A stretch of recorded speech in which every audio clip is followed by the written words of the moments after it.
Que a paz de Cristo esteja com todos vocês. Mais uma vez, aqui estamos para compartilhar a palavra de Deus através deste canal Grama Cristã. Espero que este vídeo te encontre bem.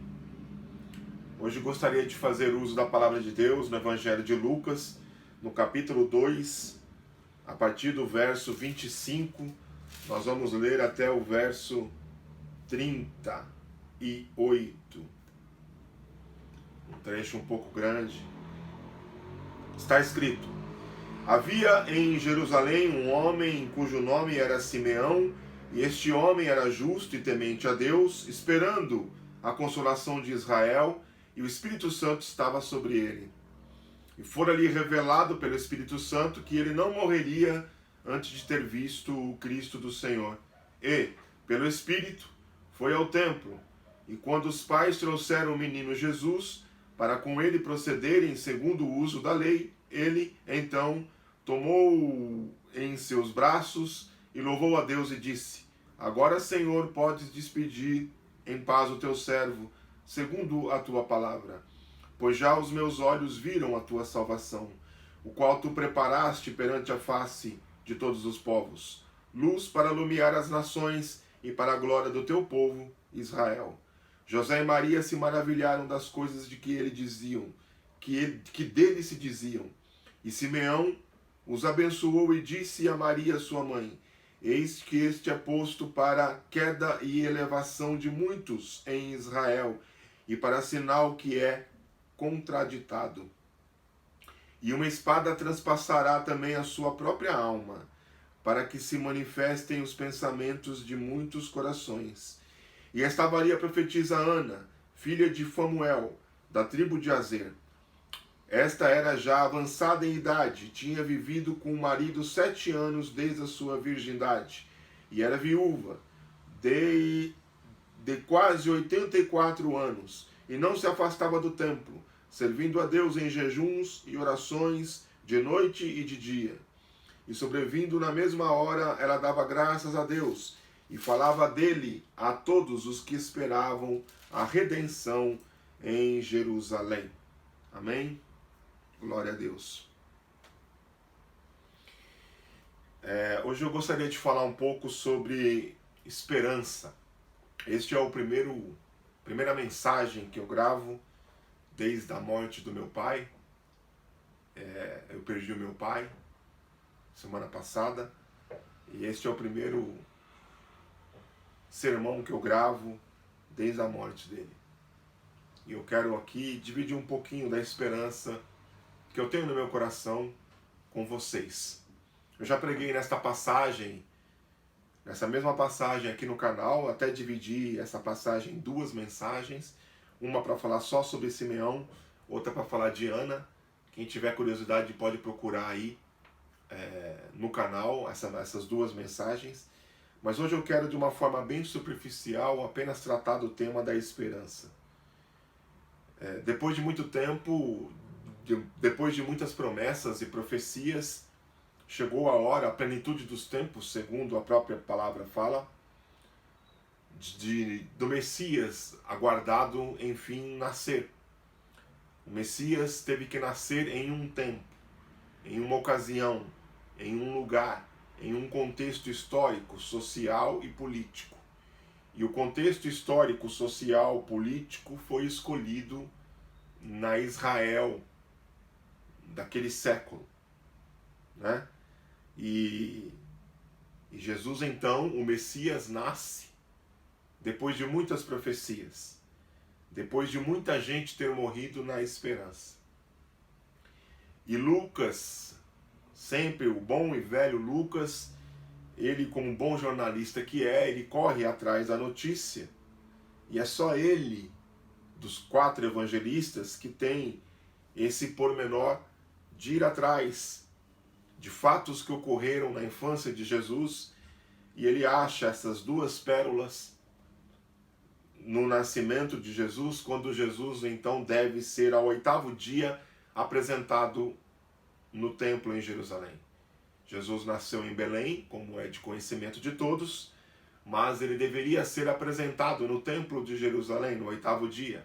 E para lá foram os seus pais, o seu pai José, a sua mãe Maria e o bebê Jesus, para ser apresentado, para cumprir a purificação, para apresentar lá as rolinhas, já que José e família eram de uma família pobre, oferecer o sacrifício, não é? E ele ser apresentado no templo para Deus. E lá eles foram. E para eles era uma coisa comum, uma coisa que ordinária de se fazer. Eles não esperavam nenhum tipo de novidade naquilo que fosse ser apresentado. Mas, como eu disse, não se tratava de uma criança comum, se tratava do Messias aguardado. Eu preciso dizer que essas duas personagens, Simeão e Ana, nasceram muito antes de Jesus nascer. Eles nasceram num período denominado pelos teólogos de silêncio profético de Deus, onde Deus deixou de... Não que tenha deixado de falar, Deus ele continuou falando, mas o falar de Deus ele não foi escrito, não foi canonizado. A última vez que isso aconteceu foi no livro de Malaquias. E de Malaquias até agora, ninguém mais ousou escrever um livro sobre aquilo que estava acontecendo. Existem até livros que falam sobre isso, como o 1º e 2º Macabeus, que você vai encontrar na Bíblia Católica, mas eles não são considerados livros canônicos, não são considerados livros divinamente inspirados. Essa é a diferença. Mas a gente vê essas duas personagens. A primeira personagem, o primeiro dos personagens é Simeão. E a Bíblia diz que foi-lhe revelado pelo Espírito Santo que ele não morreria antes de ter visto o Cristo do Senhor. E aí, ele, inspirado ou impelido pelo Espírito Santo, vai ao templo. E eu acho bonito isso, porque Simeão já deveria ter uma certa idade, e mesmo assim a esperança continuava viva nele. Ele continuava com uma vívida esperança de que ele não morreria enquanto não visse o Cristo do Senhor. Então, eu acho bonito isso. Ele não morreria enquanto não visse o Cristo do Senhor. Nós temos que ter essa mesma esperança. O tempo pode passar, as coisas podem demorar para acontecer, mas a esperança ela tem que habitar em nós. Simeão não deixou de ir ao templo. Simeão não deixou de cultuar. Simeão não achou que o tempo havia passado. Não, ele continuava com a sua esperança viva, porque ele sabia que quem tinha prometido era fiel para o cumprir. Existe em Simeão uma esperança, e ele enxerga essa esperança em um bebê. E é bonito isso porque talvez Simeão esperasse ver a redenção de Israel acontecer ao vivo e a cores ali na sua frente.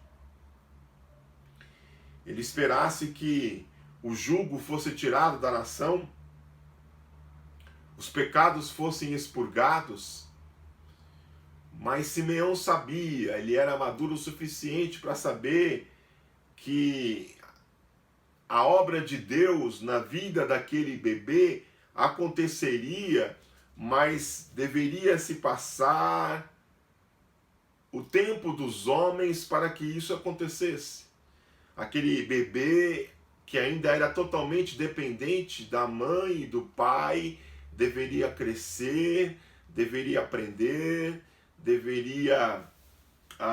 a andar, aprender a falar, a ir à escola, aprender a ler, aprender a escrever, crescer, passar pela fase da adolescência, passar depois pela fase da juventude, chegar até a plenitude do ser humano, como Jesus chegou aos 30 anos, e só depois cumprir o propósito para o qual ele fora enviado, como Messias de Deus. Então, Simeão sabia que ele não veria o concluir da história, a conclusão da história, o the end, o final. Ele não teria tempo para ver isso. Mas para Simeão era o suficiente ver, enxergar a resposta de Deus em um bebê. Isso é esperança. E é essa esperança que nós temos que ser imbuídos hoje. A esperança de que talvez nós não vamos ver o quadro pintado inteiro, mas só uma parte, apenas um frame, ver apenas uma parte da história, mas saber que desta parte da história Deus foi fiel, a sua fidelidade para conosco, ela se manteve intacta, a resposta de Deus veio, e isso para nós precisa ser o suficiente. Tem que ser suficiente, assim como foi suficiente para Simeão. E ainda ele, pelo Espírito Santo de Deus, ele profetiza, ele ainda fala, ele sabe que aquele menino vai ter que crescer, que aquele menino vai sofrer, que através dele muitos cairão e muitos se levantarão. Ele enxerga, depois da vida dele, o concluir da história. Ele não vai estar vivo para ver, ele não vai estar presente para testemunhar, ele não vai fazer parte da história, mas ele antevê, ele tem um vislumbre, este vislumbre para ele já é o suficiente, porque Simeão é imbuído de esperança, porque a esperança nunca o abandonou, porque a esperança sempre esteve lá.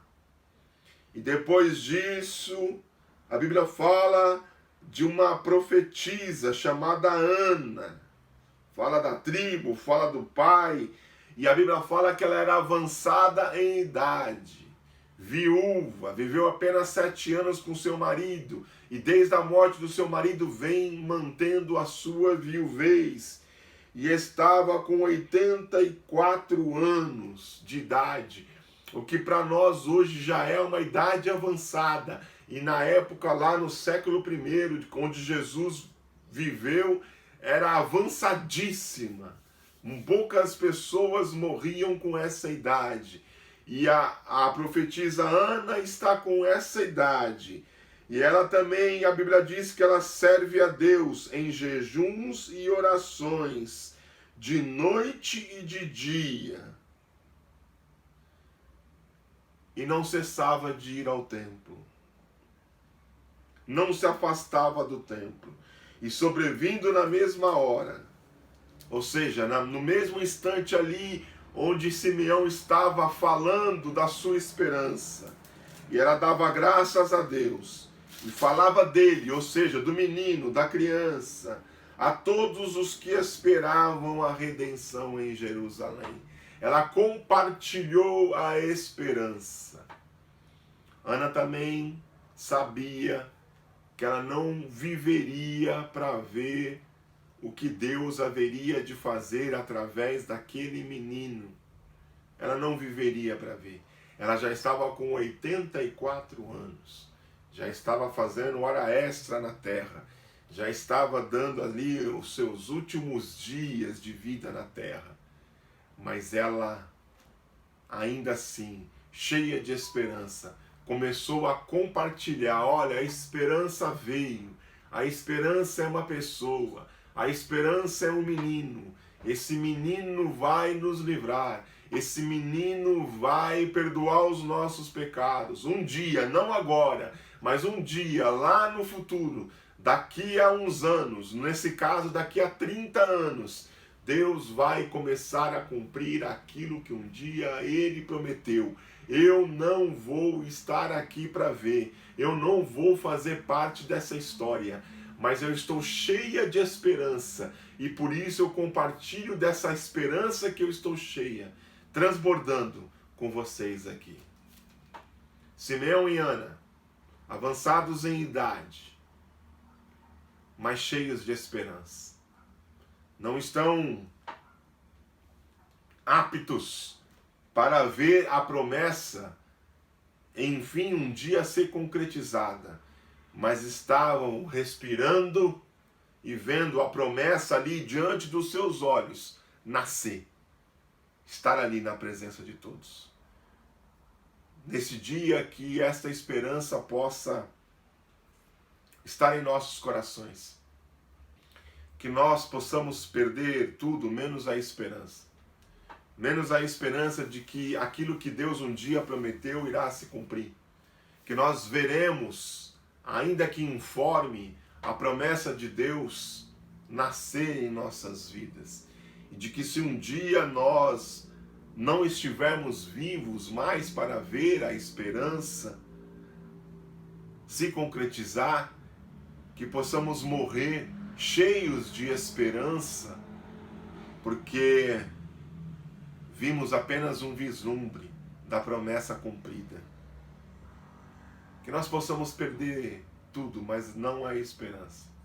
A esperança de que um dia nós veremos os nossos entes queridos de novo na glória. A esperança de que um dia Deus irá cumprir cabalmente todas as suas promessas. A esperança de que nós, pelo menos, começamos o bom trabalho de Deus, que Deus confiou nas nossas mãos. E se esse trabalho vai continuar por outro, não tem problema. Se esse trabalho vai ser passado para outro, não tem problema. Mas a esperança precisa estar em nós. Nós precisamos viver a esperança, porque foi fiel aquele que o prometeu, e ele confiou a nós, para que nós não percamos esta esperança. A nossa esperança, não preciso dizer, é Jesus. É Jesus em nosso coração, é Jesus em nossa vida, é Jesus no nosso amanhã, é Jesus no nosso futuro. É nele que nós mantemos a esperança, é nele que nós firmamos a nossa esperança. A esperança é Ele é a nossa esperança. Que essa esperança nunca nos abandone, que essa esperança esteja sempre presente em nós, que nós não possamos deixar de ir ao templo, que nós não possamos deixar de confiar em Deus, que nós não possamos deixar de compartilhar a mensagem da esperança um dia confiada a nós, com quem quer que seja. Por mais que as pessoas possam não acreditar, ou por mais que as pessoas possam duvidar, mas a esperança que está em nós, ela precisa ser convicta, e as pessoas se convencerão de que alguma coisa vai acontecer, de que Deus vai cumprir a sua promessa, ainda que não estejamos mais aqui, mas de que a promessa de Deus um dia vai se cumprir. E nós vivemos na esperança, nós caminhamos na esperança, nós morremos na esperança, porque a esperança, ela produz em nós um combustível que faz com que continuemos, apesar das lutas, apesar das perdas, apesar de tudo, nós não podemos perder a esperança. E a esperança é Jesus. Que Deus abençoe a sua vida.